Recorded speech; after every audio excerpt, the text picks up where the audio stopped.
Seahawks! You already know who it is, and if you don't, you're going to see the credits, so.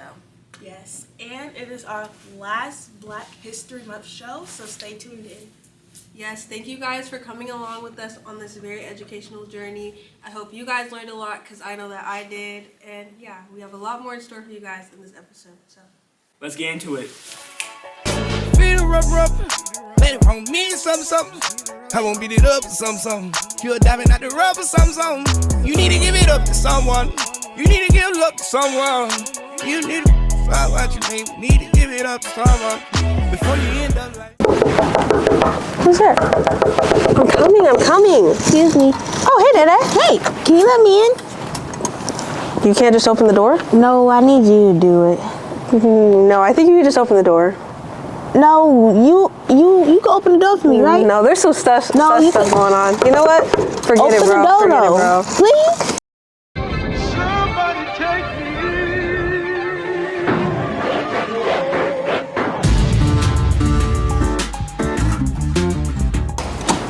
From superheroes to supernatural, he does it all. Ryan Coogler, born May 23rd, 1986, is an acclaimed filmmaker raised in Oakland and Richmond, California. He was a former college football player and an aspiring doctor, but he pivoted to film after a professor pointed out his love for storytelling. He attended USC School of Cinematic Arts, producing notable short films. Coogler officially established himself as a professional filmmaker in 2013 with the critical and commercial success of his debut feature film, Fruitvale Station. The film premiered at the 2013 Sundance Film Festival, winning both the Grand Jury Prize and an Audience Award, making his major industry breakthrough. Through his start, he directed Creed, Black Panther, and Black Panther Wakanda Forever. And to be more in times, he also directed Sinners. Coogler's films connect through a focus on Black American identity, exploring themes of systemic oppression, generational legacy, and community resilience. His work often reframes Black male humanity, centers African dysphoria culture, and utilizes genre like sports, superhero horrors, and more to elevate Black stories. He has received 10 NAACP Image Awards, 4 Black Reel Awards, a Grammy Award, and a Golden Globe Award, along with nominations for 5 Academy Awards and 3 BAFTA Awards. That's all I have for you guys today. Come in! Nah, bro, I don't want the smoke, bro. This a survival story, true ghetto story. This is my story. Reggae is the dominant genre in Jamaica and sent to far corners of the globe by legendary Bob Marley, but off-the-beat rhythms and bass lines were molded by sounds that originated far from its coastline. The bright, soulful vibe you love about reggae didn't come together by itself. Today, the musical flavor of reggae can be found in the spice cabinets of mainstream artists, from Rihanna to Kate Trinata. But reggae is a culmination of multiple genres that changed throughout a long period of social unrest. To help you understand what reggae is all about, we'll take you back to the beginning. Along the way, you'll learn how reggae ignited in Jamaica and all about the music icons who spread it across the globe. Reggae is a popular music genre that was developed by Jamaican performers and dance halls in the late 1960s. Today, reggae is an uplifting energy and iconic rhythm continuing to inspire thousands of artists and subgenres. Before reggae grew into a worldwide phenomenon, it flourished from roots of African ancestry and became an expression of Rastafari movement. Reggae music has played an important role in celebrating, honoring, and educating listeners about Black history. Reggae tells the stories of Black history and culture through lyrics, rhythm, and dance. Jamaicans have a particularly unique skill in manipulating the English language through metaphor, rhyme, and parable, using words and melody to paint mental pictures that strike long-lasting emotional chords. Epic tales of great warriors and wise sages fighting battles against mighty foes, overcoming injustice to free their people and find peace in fabled utopia. And it's not just lyrics that tell the story. The rhythms of Rastafari, Naya Jabinji, drumming played a big part in the development of reggae and are still used today in songs. Reggae has long been a voice for the voiceless. The music educates its listeners, bringing awareness to the historical and ongoing struggles of Black people globally. 1. The influence of Rastafari cannot be understated in this. As a religion, it is deeply rooted in the sharings and teachings of historical figures and events in Black history. You a bad girl and your friends bad too. Oh, you got the swag, saucy drippin' swag goo. You a bad girl and your friends bad too. Oh. Who am I here with? Mr. Jalen, or Coach Jalen, or whatever you want to call me. I got some questions for you. You ready? Yeah. Can you name all 5 members of the Jackson 5? There's Michael. There's Jerome. One of them starts with the M.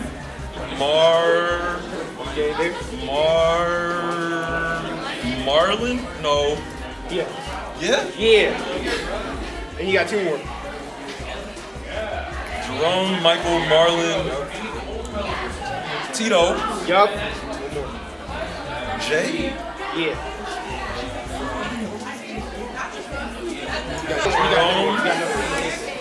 I don't know, Marzo. What's the last one? Jackie. I wouldn't have got that. But how many problems does Jay-Z have? No, problems? I got 99 problems with a A1. Yeah. And last question. What is Jay-Z's middle name?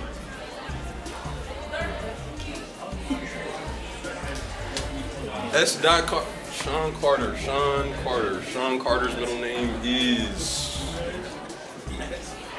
I don't know. Corey? Sean Corey Carter. Yup. Alright, thank you so much, Coach Jalen. Thank you, Mark. Alright, who am I here with? The king himself, Cameron. Alright, what grade you in? I'm in 10th grade. Alright, are you ready for these questions? Alright, what is A$AP Rocky's first name?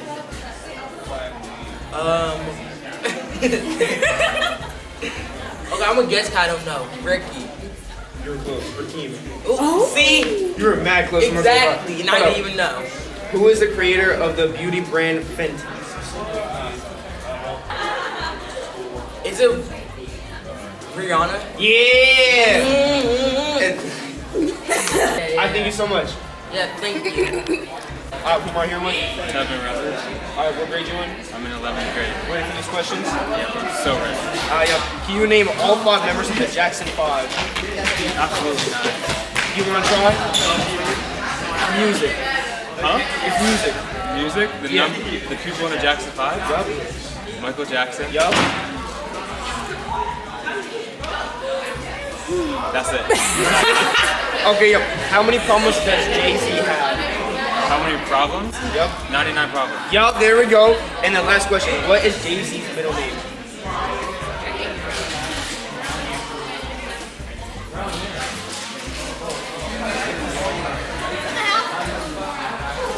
You got this. Nope.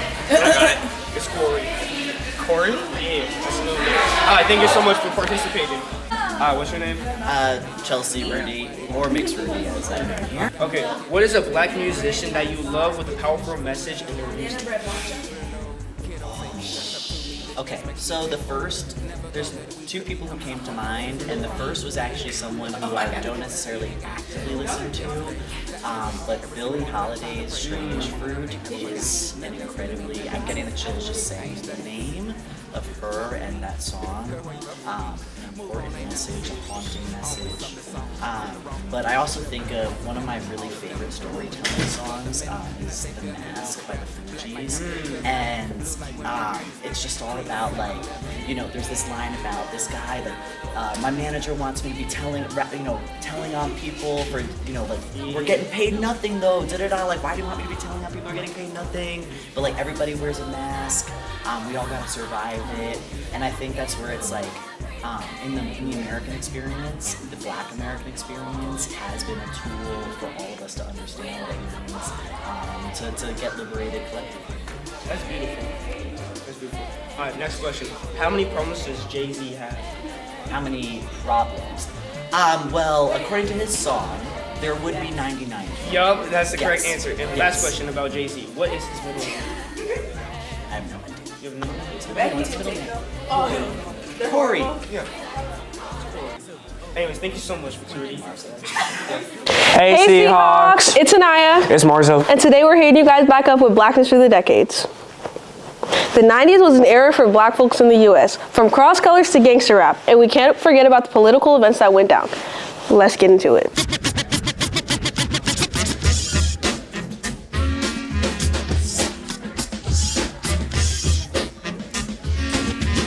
We really can't talk about the 90s without talking about Rodney King, though. Who's Rodney King? You don't know who Rodney King is? Let me teach you first, son. In March of 1991, Rodney King was assaulted by 3 police officers in a car pursuit in LA. This happened a couple weeks ago? No, this happened in the 90s. That ass? Yes. Damn. History always has a way of repeating itself, doesn't it? Anyways, the police assault was caught on tape, and as you could expect, the 3 officers were acquitted even though they broke his leg, tased him, and left him traumatized. Damn, so what happened next? LA got turned up, riots everywhere for a week straight. Thankfully, all of this resulted in Rodney King winning a lawsuit for $3.8 million in damages. Yo, that sounds like that one song by NWA. What song by NWA? You know, Fuck the Police. I'm not following. Okay, well, Fuck the Police was a reflection on what was like growing up in black neighborhoods back in that time. Oh, isn't that what artists like Tupac, Biggie, and Bone Thugs and Harmony were talking about? Yeah, exactly. They all had the same struggles of gang violence and police brutality, so they all united and decided to make music about it, talk about real life events that were happening in their life. Dang, so basically black entertainment was popping in the 90s. Talk about the rap, but let's talk about the entertainment. BET was up and coming. We had sitcoms on sitcoms, like the one Fresh Prince of Bel-Air with Will Smith, where he got sent from West Philly to LA. Yeah. There were also shows like Martin, Family Matters, Sister Sister, which all had primarily black casts. Wow. Also, Loki, we also cannot forget about the movies too, like Boys in the Hood, what's it called? Bad Boys, Menace to Society, all those different type of movies that all had black cast members, directors, and actors too. Those were all bangers. Looks like we're running out of time and class is about to start soon. And we gotta talk about In Living Color. It was basically like a black SNL. It featured the Wayans brothers, Jim Carrey, and it helped my girl J-Lo kickstart her career. That's dope. That's it for today, y'all. We could go on and on about the 90s, but we're out of time. Definitely hit up your streaming apps to watch some of these shows. That's all we have for today, Seahawks. Bye. 15-time X Games gold medalist, 7-time SLS world champion, and Olympic bronze medalist, Nyjah Huston has pioneered American skateboarding and made a statement while doing it.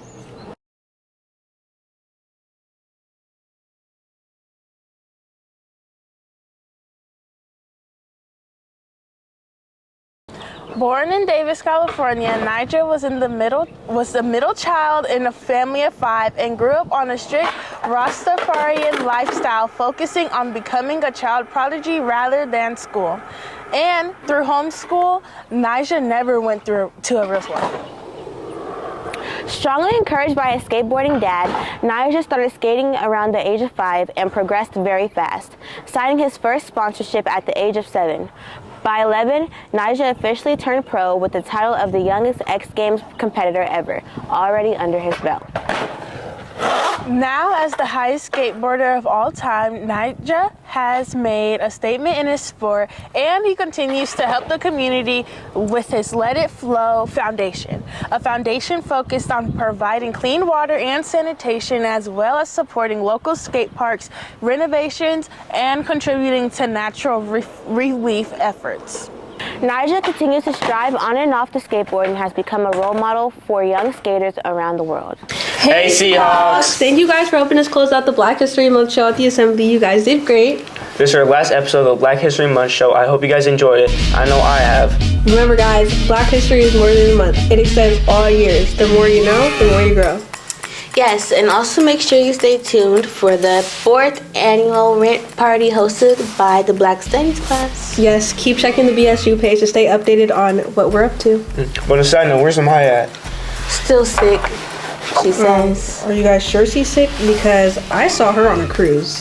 But what is this? Anyways. Oh shoot, I forgot the line started with me. Shoot. The avenues for expressions and healing and the empowerment marginalized communities has made hip hop an indispensable tool in society's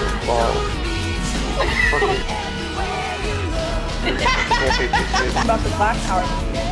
The Black Panther. Oh, I need my glasses for this one too. Why did you take them off, bro? I thought I got it. Who is the sexiest man alive? Jason! Warriors. Fuck, I had it! I don't feel like one time. Utopia. Utopia. overcoming justice to free their people and finding peace and What the fuck? I said all that shit. Wow, beautifully. Beautifully. You guys are laughing. That was